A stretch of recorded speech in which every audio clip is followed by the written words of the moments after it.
অতিরিক্ত ইমোশনাল মানুষের মধ্যে এই 10টি লক্ষণ দেখতে পাওয়া যায়। আপনিও মিলিয়ে নিন আপনার সাথে মিলছে কিনা।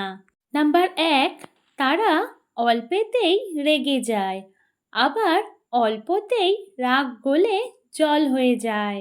তাদের ভোলানো খুব সহজ। নাম্বার 2, যাকে একবার বিশ্বাস করে ফেলে তার সম্পর্কে কোনো নেতিবাচক কথা শুনতে চায় না।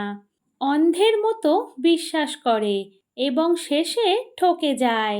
নাম্বার 3, হুট করে সিদ্ধান্ত নেয়। সিদ্ধান্ত নেওয়ার সময় তার পরিণাম কি হতে পারে সেটা ভেবে দেখে না। নাম্বার 4, বেঈমান মানুষদের সহ্য করতে পারে না। তারা ভাবে দুনিয়াটা তাদের মতোই স্বচ্ছ হবে, কিন্তু সেটা হয় না। নাম্বার 5, কাউকে ভালোবাসলে মন থেকে ভালোবাসে, সেখানে কোনো অভিনয়ের স্থান নেই। আর কাউকে একবার মন থেকে ঝেড়ে ফেললে সেটাও একেবারে খাঁটি হয়, কোনো ভেজাল নেই। নাম্বার 6, তারা খুব সংবেদনশীল হয়।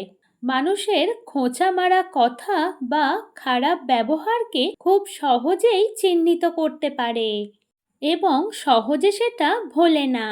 নাম্বার 7, যেহেতু তারা মাথার চেয়ে নিজের মনকে প্রাধান্য দেয়, তাই যাত্রার সাথে তাদের ভাব জমে না। নাম্বার 8, তারা অশান্তি একেবারেই পছন্দ করে না। হই হুল্লোড় করে আনন্দ ফুর্তিতে সারাটা জীবন কাটিয়ে দিতে চায়। নাম্বার 9, তারা তাদের কাছের মানুষদের জন্য যা খুশি তাই করতে পারে, এমনকি নিজের জীবনের ঝুঁকিও নিতে পারে। নাম্বার 10, তারা খুব ভালো মনের মানুষ হয়, কখনো কারো ক্ষতি চাইতে পারে না। সে যদি কোনো শত্রুতাও করে তাও নয়। আপনিও কি এমন অতিরিক্ত ইমোশনাল?